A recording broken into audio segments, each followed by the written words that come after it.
বাংলাদেশ জামায়াতে ইসলামীর কেন্দ্রীয় কর্ম পরিষদ সদস্য ডক্টর মোহাম্মদ রেজাউল করিম একটি প্রীতি সমাবেশে বক্তৃতা দিতে গিয়ে আল্লাহর গোলামি ও রাসূলুল্লাহ সাল্লাল্লাহু আলাইহি সাল্লামের আদর্শ অনুসরণের গুরুত্ব সম্পর্কে আলোচনা করেন। তিনি জানান, মানবতার কল্যাণ এবং পরকালীন মুক্তির জন্য ওই আদর্শ অনুসরণ আবশ্যক।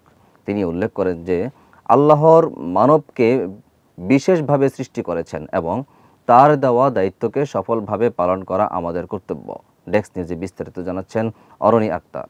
ডাক্তার রেজাউল করিম ইসলামী আন্দোলনের বিরুদ্ধে চলমান জুলুম নির্যাতনের প্রসঙ্গ টেনে বলেন, একাধিক প্রতিবন্ধকতার মধ্য দিয়েও আল্লাহর দ্বীন প্রতিষ্ঠার চেষ্টা অব্যাহত রাখতে হবে। তিনি সংগঠনের সঙ্গে সম্পর্ক উন্নত করার পাশাপাশি সাবেক ছাত্র আন্দোলনকারীদের জন্য ইসলামের প্রতিষ্ঠায় জীবনকে ব্রত হিসেবে গ্রহণ করার জন্য আহ্বান জানান।